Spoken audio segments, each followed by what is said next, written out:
Pharaoh was acting like he wanted that smoke.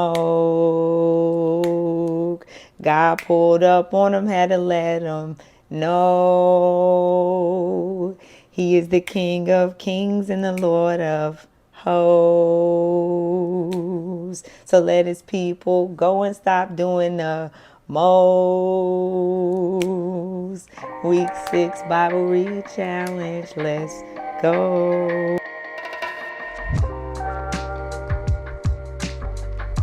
Real quick, we're going to get into this recap for week 5.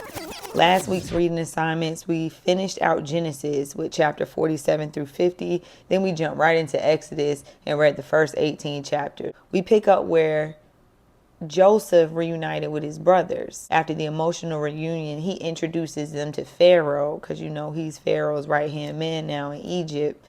Pharaoh welcomes them to Egypt. He instructs Joseph to give them the best land of their choice during this famine. And this blessed Joseph's family because they were shepherds. So now they had land for their flock to graze. So eventually, as this famine continued, all the land wound up belonging to Pharaoh because of the way that Joseph was managing things and making decisions. When people was running out of food, the Egyptians would bring their silver to Joseph.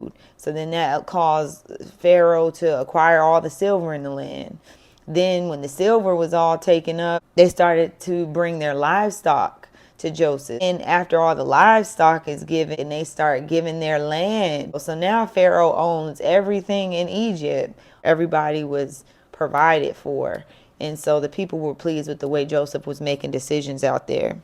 Israel, aka Jacob, had now been settled in the land of Goshen for about 17 years up until this point. Jacob was about 147 years old at this time. He comes to his son Joseph and he basically says, hey, I need you to keep an agreement with me that when I die, you will take my body back and bury me with my forefathers. Joseph agreed. I'll do that for you, Pops. Jacob is going to now bless the sons of Joseph. Now, the scriptures say that at this time, Jacob was getting old. His eyesight was going. His body is a lot weaker. Manasseh was Joseph's oldest son and Ephraim was Joseph's youngest son.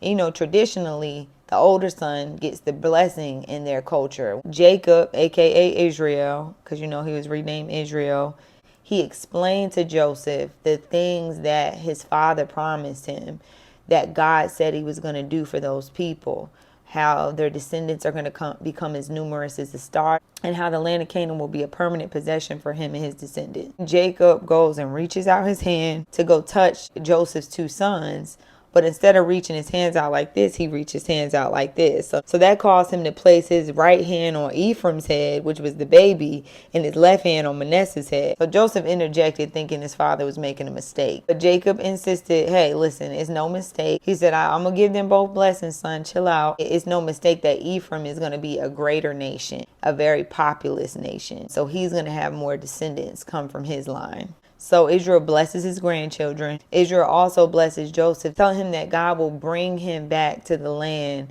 that was promised to them, and that he's actually going to get this mountain slope of where he defeated the Amorites with a sword and bow personally. So Jacob finally gives his last words. So on his deathbed, he basically calls all his sons in now. At this point, he has 12 sons, including Joseph. And they all come and gather to hear their blessing from their father. Reuben was the oldest. He was Jacob's firstborn.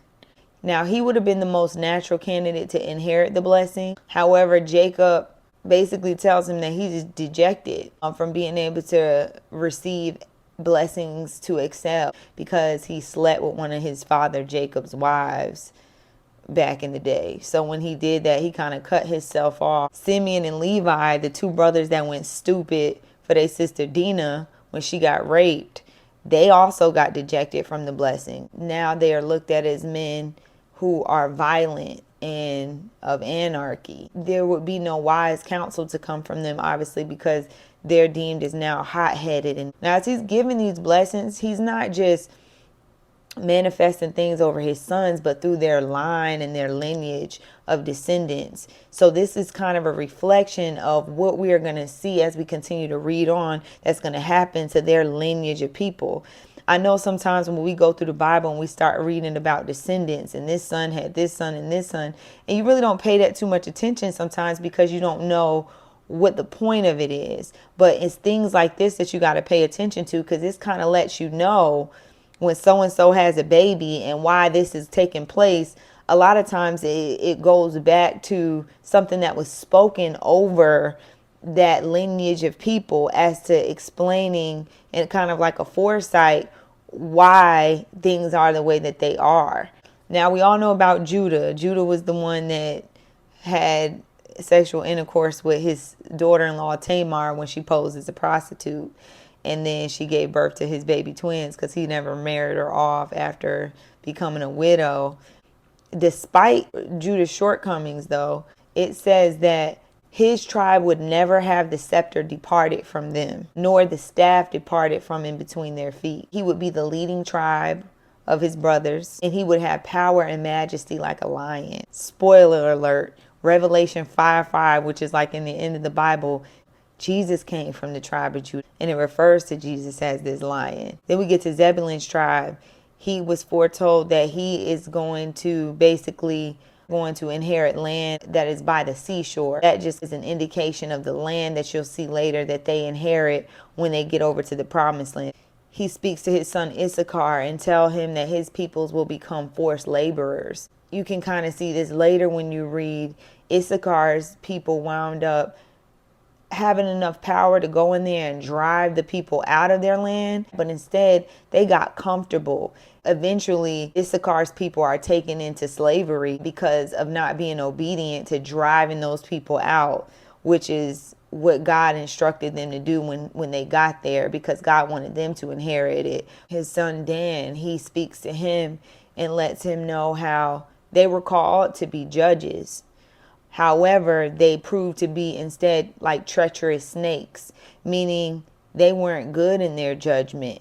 They get over to the promised land and give up on their rights to the land. They were one of the first tribes to indulge in heavy idolatry. So they just totally went off track. Gad would be in constant conflicts. His tribe of people were going to always be at war. He told Asher that he would produce royal delicacies and rich foods. Asher actually means blessed. So that was going to be the blessing through the people of Asher. They were going to be into the fine cuisine. It said Naphtali, they would be a free people dwelling somewhere up in the north. He told Joseph that his people would be of a fruitful vine, one of the most prosperous of the 12 brothers and the 12 tribes.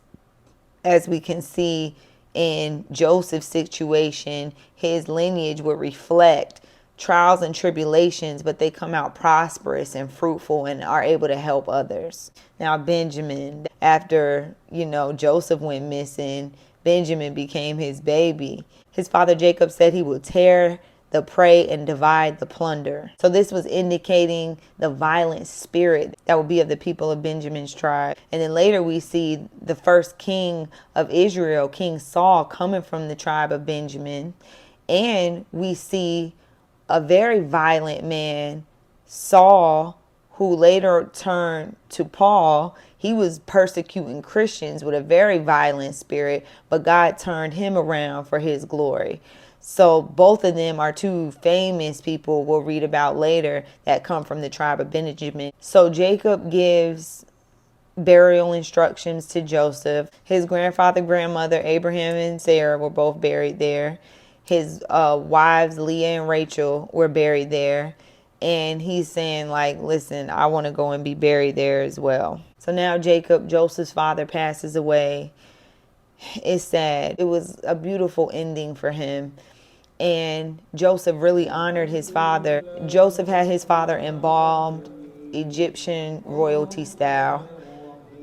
From what I understand, this process took 40 days. The entire nation mourned Joseph's father Jacob for 70 days. It was recognized to be a solemn mourning on the part of the Egyptians. When they seen the Egyptians and everybody mourning there, they named it Abel Mizraim. The scripture said it was a very impressive procession. It was a phenomenal show of respect for Joseph's father. So Joseph honored his father's wishes to be taken to the same place that the rest of his family was buried. It made me smile reading that. It was just also very beautiful. And it really just made me think of Peter when I was reading this whole thing about honoring them in their going away services in the time of mourning, and just really going all out to the point where people can recognize how much honor and respect you put on their name. I really respected and honored my husband. I actually have a video I'll put together in remembrance of him. You guys are more than welcome to check it out if you care to. So now Jacob, Joseph's father, is buried. The mourning period is over. Now they feared the potential revenge he was now going to impose on them. So here they come with their fake news, giving Joseph a message, pretending like it was from their father, claiming that Joseph's father had sent him a message to say, forgive your brothers. And then they bowed before him, just like they did in them dreams he was having at 17 years old. But little did they know, all this trial and tribulation that Joseph had been going through over the past couple decades, he had already learned that vengeance belongs to the Lord. He had already had kindness in his heart. Really and truly, they didn't have to say, your father says forgive them. They could have said, can you forgive us? They could have just made that apology custom to them. But instead, they still had so much wickedness inside of them. They had to lie and say their father was apologizing on their behalf. But Joseph must have already understood that having a vengeful and unforgiving heart just serves as an obstacle. And it hurts nobody but yourself, prevents you from getting to the place God is destined to take you. So more of the story, just let it go. Just like Joseph let it go. So Joseph lives, he's now 110 years old. He goes before his brothers and he reminds them of the promise from Abraham, Isaac, and Jacob that God is going to come to their aid and bring them into this promised land. And he says, so they're going to go ahead and bury me here. But listen, take my bones to that promised land when God comes to your aid to drive you into the land that he has promised our forefathers. So fast forward, Joseph is now passed away. Between the 12 brothers and their families, it was 70 of them. Now they are up to 600,000 able-bodied men. A new Pharaoh was reigning at the time. He had no appreciation for what Joseph had did years before this for the land of Egypt. He ain't even consider it. So all he's doing is looking at these Israelites becoming as numerous as the stars. And he's like, oh, nah, they might link up with enemy nations and we could, next thing you know, be being their slaves. So let's go ahead and enslave them. Now, previously, God had already warned Abraham about the enslavement of his people. But despite the oppression from Pharaoh, the Israelites were still multiplying in numbers. They were still getting it in and fulfilling that promise, okay?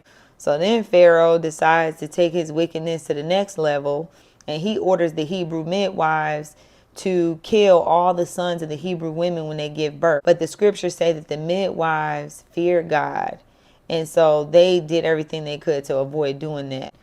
So then as all this is going on, there's this Levite woman from the tribe of Levi. She gives birth to a son. It said her son was so beautiful. And so she hid him for 3 months. She ain't let nobody come kill him or take him. She just hid her little beautiful baby boy in the same water that babies are being thrown in and drowning.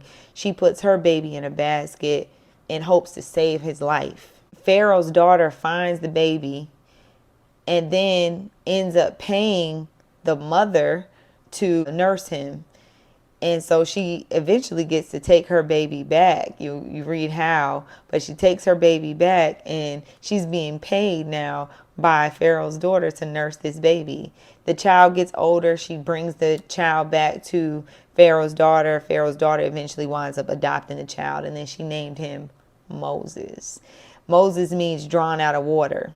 So Moses grew up and he would walk about and just observing how his people were under the brutal hand of slavery. And one day he took notice of this Egyptian striking a Hebrew. He defended his fellow Hebrew by killing the Egyptian. Then he buried his body in the sand. He thought nobody seen it. So the next day he's out walking about doing the same thing he likes to do, just kind of observe what's going on. And he sees two Hebrews getting into it. So he come over there trying to play peacemaker. And then one of them turned on him like, what you gonna do about it? What, you gonna kill me like you killed the Egyptian yesterday? And he like, oh shoot, I ain't know nobody knew about that. He is all paranoid because he know if Pharaoh find out he killed one of the Egyptian slave masters, that he is probably going to be put to death. So he's like, oh my goodness, I gotta escape. Pharaoh eventually does find out and does try to kill him.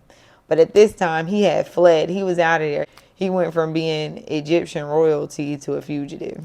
So he found a well out there to settle and rest and hide out at in this place called Midian. There's this priest in Midian at the time who has 7 daughters. His 7 daughters come to the well. They need to draw up water for their flock to go water their father's sheep. And there are some shepherds that kind of chase them off, like, get out of here.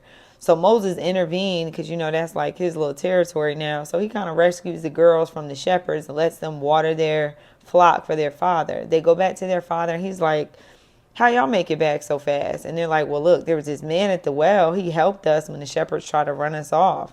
And he said, wow, well, go invite the man to dinner. Moses accepts the invite to come have dinner and actually stay. The priest even gives one of his daughters named Zipporah off to Moses to marry. Now he has a wife. Him and his wife eventually have a baby. They named the baby Gershon, and it means resident in a foreign land because obviously Moses was a resident in this foreign place. Meanwhile, in Egypt, that cruel king has now died, so I guess nobody's looking for Moses anymore. But the Israelites are still under the brutal hand of slavery out there. And God heard their groans and remembered them. And he decided it was time to act.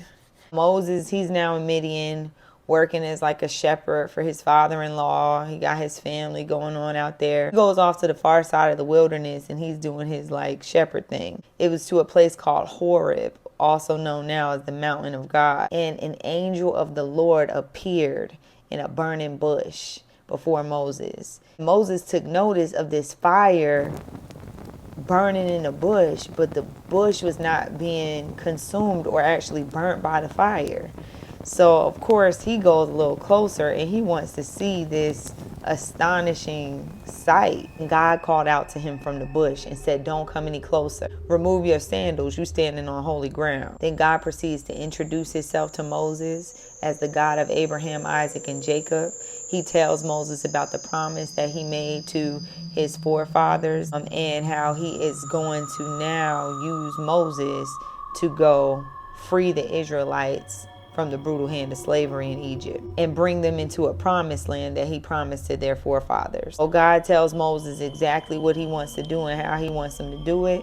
He also even tells them that the Israelites will plunder the Egyptians of all their silver and gold. And Moses is like, okay, now when I go out there, who am I supposed to tell them the name of the person is that sent me? God said, tell him I am who I am. I am is actually the English translation in Hebrew for the term to be. Moses, in response, he all shook because he worried about the people just not believing him. So then God took the staff in Moses' hand and showed Moses how he's going to use that staff to perform miracles of signs and wonders that'll prove to Pharaoh, the Egyptians, and the people of Israel that God is the one who sent him and God is with him. He also allowed Moses to see another miracle with his eyes by putting his cloak in his hand and taking it out, and it was like full of like leprosy. It was like white and all diseased out. And then he put it back in his cloak, took it out, and it was back to its regular skin. So these are just things God is just giving him samples of, like, this is the power that I'm gonna put on you when I put you out there, so don't even trip. I got you. Then Moses got to tripping off his speech. Like, he was worried about how it's going to sound when he tries to speak to the people, indicating he has some type of like speech impediment. He stated, my mouth and my tongue are sluggish. The Lord was like, who placed a mouth on you? I'm the God who puts a mouth on your face. I like the way I just popped back in here and it's a whole nother day and I'm trying to finish this up. So just act like nothing changed. We left off where God is like, Is it not I that puts a mouth on your face? Am I not the one that makes people mute or deaf? Now go, I'm going to be with you, so chill out. But that wasn't good enough for Moses. Moses pleaded for somebody else to do it. So then God burned with anger because he's super frustrated now with Moses. But God said, don't trip. I'm going to position your brother to go with you.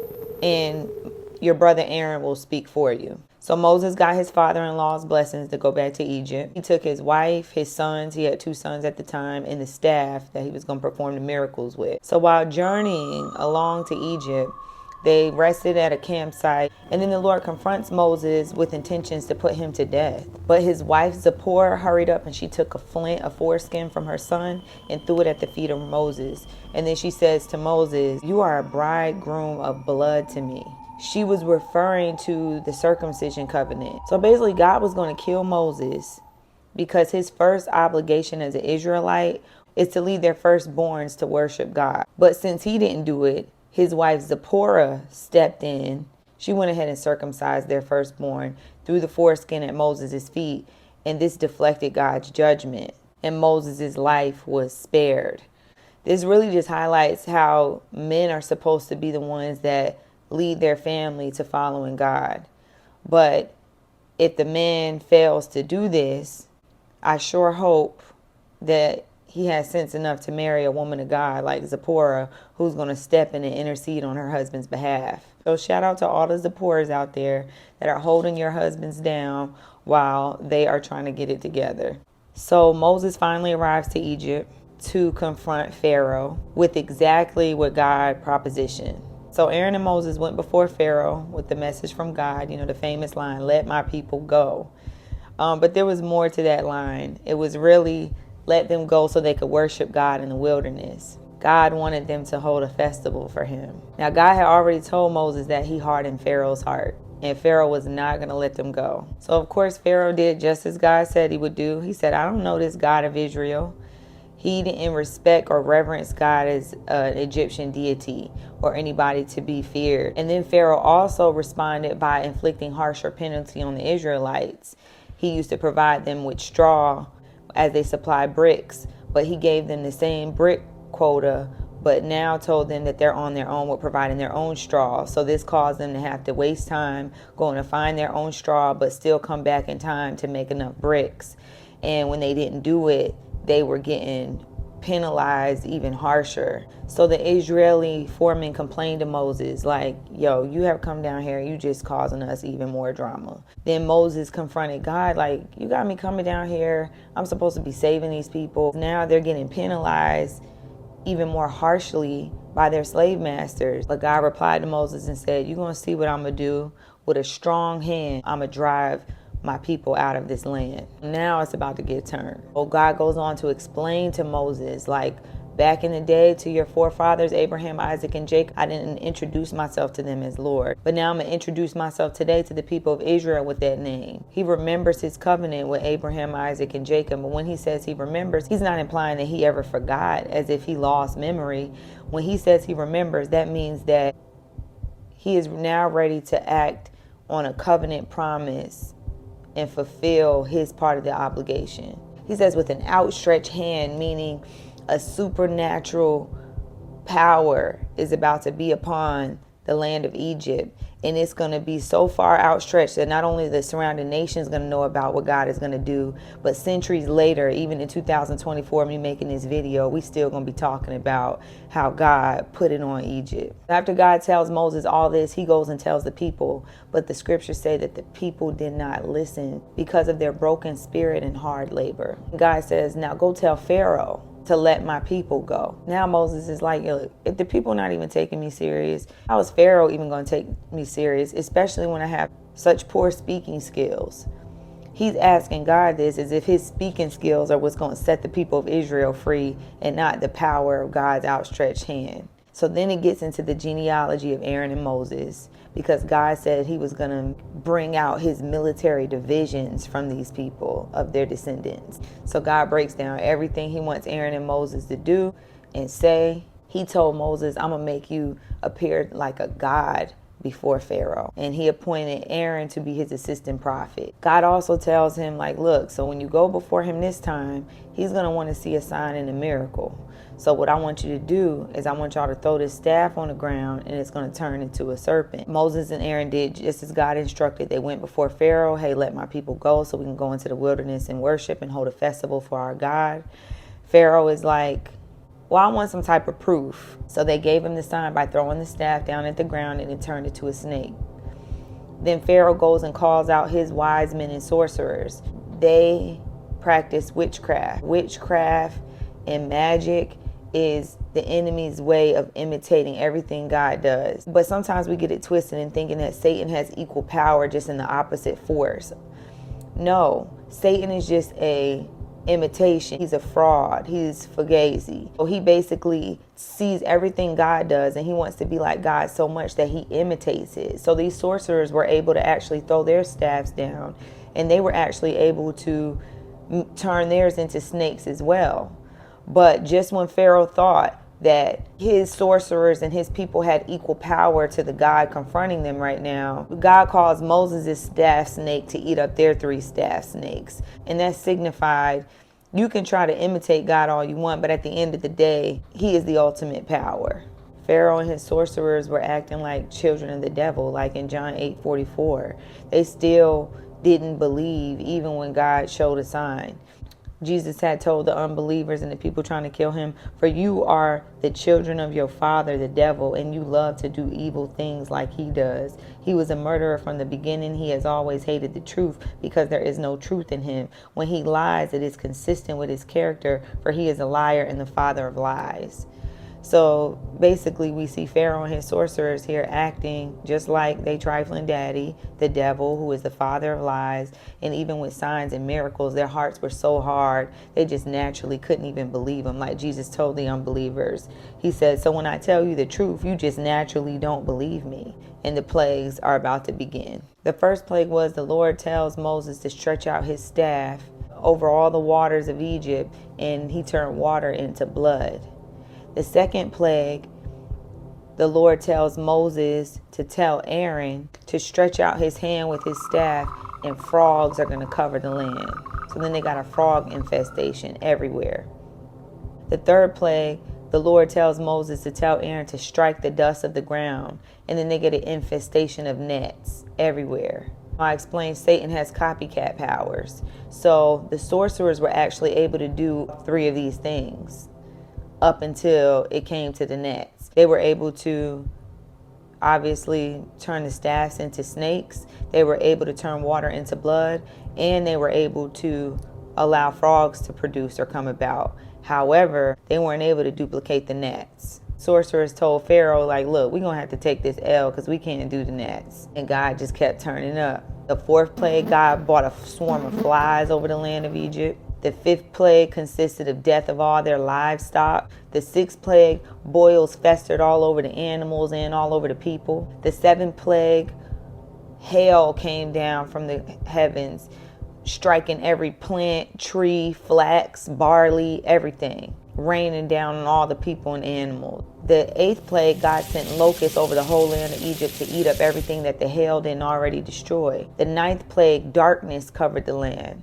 Now, up until this time, Pharaoh, every time the plague would happen, he would fake surrender and be like, okay. But as soon as God would bring relief to the land of Egypt, he would harden his heart and be like, never mind, I changed my mind. Y'all can't go anymore. So his heart was brick hard. And God was giving favor on the people of Israel living in the land of Goshen, sparing them from majority of the disastrous plagues. He also had favor on the Israelites by instructing them to ask their Egyptian neighbors for silver and gold.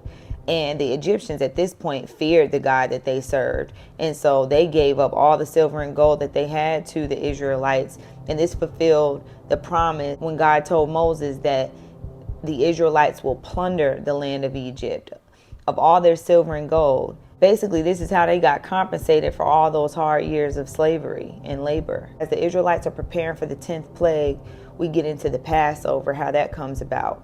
The Lord gave instructions to Moses for the Passover. and how it was to be remembered by their people permanently. He also said that they are to remember to always observe the festival of unleavened bread. God told him he was going to pass through the land of Egypt and strike every firstborn male to death. And the blood that was instructed to be put on the Israelites' doorposts was going to be a distinguishing mark that God would recognize, and he would pass over the Israelites' house and not allow the spirit of death to go in there and take the firstborn son's life. That night, Pharaoh woke up to loud wailing throughout the land of Egypt. Then he called for Aaron and Moses to come, and he said, that's it. Get out of the land. Take your flock, take your families, and you guys leave. At this time, the people of Israel had lived in Egypt for 430 years to this very day. The Lord did what he said he was going to do and led them out of the land of Egypt. It was a night of vigil in honor of the Lord. When God led them out of the land of Egypt, he took them an alternate route versus going past where the Philistines resided, because he knew if they encountered the Philistines, they were going to have to fight. They had been through enough. They was in no position to be fighting no giants right now. So he was looking out by taking them an alternate route. Moses took Joseph's bones out of the land of Egypt, just like he requested, back when he took an oath that God would come to their aid. It says that the Lord led the people like a pillar of a cloud by day and a pillar of a fire by night. As they're venturing out, he had them camp by the Red Sea, but he hardened Pharaoh's heart and knew that Pharaoh would now come after them. So he warned Moses that Pharaoh was going to now try to pursue you guys, but God was going to receive all this glory by means of Pharaoh and the Egyptians when they try to come after the Israelites, because they was about to see what happened. And he said, and they will know that I am Lord. Next thing you know, here come Pharaoh with his chariot and horses, his Egyptian army, and his hard heart. Now the Israelites and Moses, they panicking. And the Lord said to Moses, why are you crying to me for? Like, stretch out that staff I told you about. All these miracles I didn't let you do with this staff. Stretch out that staff over that Red Sea and y'all go through it. Like, you know the drill. He's like, and I'll handle Pharaoh and his army. This whole time, when God was in the form of a pillar of a cloud in the front of them by day, it said that the pillar moved to the back of the people of Israel, basically serving as a barrier between the Israelites and the Egyptians, so that neither one could come to either side. Moses did as God instructed him, stretch his staff over the Red Sea to divide the waters, and the people of Israel go through on dry land to the other side. With God in the form of a pillar of fire and cloud in the front of the Egyptians are so bold where they follow Pharaoh's commands to pursue the Israelites as they see them going through the water. It says the Lord looked down on the Egyptians and threw them into a state of confusion. They chariot wheels got to swerving to the left and to the right. It's chaotic down there. Meanwhile, Pharaoh's heart still hard.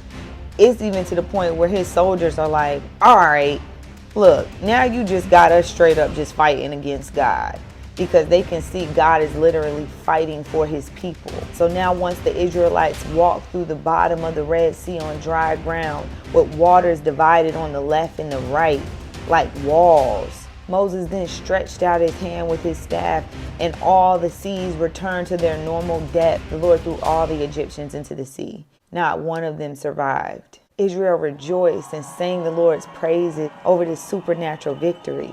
Can you just imagine that? Like, it just makes me emotional. Can you imagine the emotions that these people had and all that they had been through, and feeling like they were like stuck at a dead end, and God just go from the front to the back and perform a miracle and allow them to walk through and save every last one of his babies. And then he looks down at Pharaoh. It had even said in the scriptures that he could have been wiped Pharaoh from the face of the earth. He could have been deleted it, and it wouldn't even been nothing to think about, right? But the reason why he did all of this was to show Pharaoh to his face, no, you're going to experience the God that I am. You're going to experience that I am who I am. You're going to experience my power. You're going to see how I love my people. And you're going to reverence me, and you're going to respect me and know me to be God before I wipe you off the face of this earth. And just to see how God just shows up for his people, just to see how he will come to your defense. It is just so powerful to me. So I can feel the emotion of these people as they're rejoicing on the other side of the water. Their enemies have been wiped off the face of the earth. They are free, and it's just beautiful to me. So they continue to journey, and God tells the people, like, if you guys keep my statutes and keep my commands, I'm going to make sure as we go through this journey that none of you get afflicted with illnesses. For I am the Lord who heals you, Jehovah Rapha. He is the Lord who heals his people. When they got thirsty, they came into this location called Elim, where there were 70 date palms and 12 springs of water. God provided that. They continued to journey on to this place called the wilderness of sin. They got to complaining and was hungry and thirsty again. God provided manna from heaven, which is like bread from heaven, and quails all over the ground so that they can eat. When they left there, they went to this other place and camped there called Rephidim. There wasn't no water there though, so they started complaining again. But God instructed Moses to strike a rock, and God provided water from a rock. So now they minding their business. Everybody's thirst is quenched. Their bellies are full. Here come the Amalekites with their mess trying to attack Israel. Moses instructs Joshua to go round up some men to go fight. So meanwhile, Aaron, Moses, and this dude named Hur went to the top of the hill. It says Moses would hold his hands up, and when he would hold his hands up, the Israelites would prevail in the fight.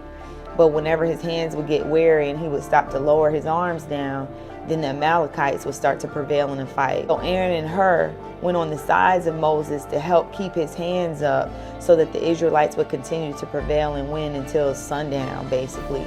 So Joshua and the Israelite army did defeat the Amalekites. And the Lord told Moses, write this down on a scroll and recite it to Joshua. He said, I will completely blot out the memory of Amalek under heaven.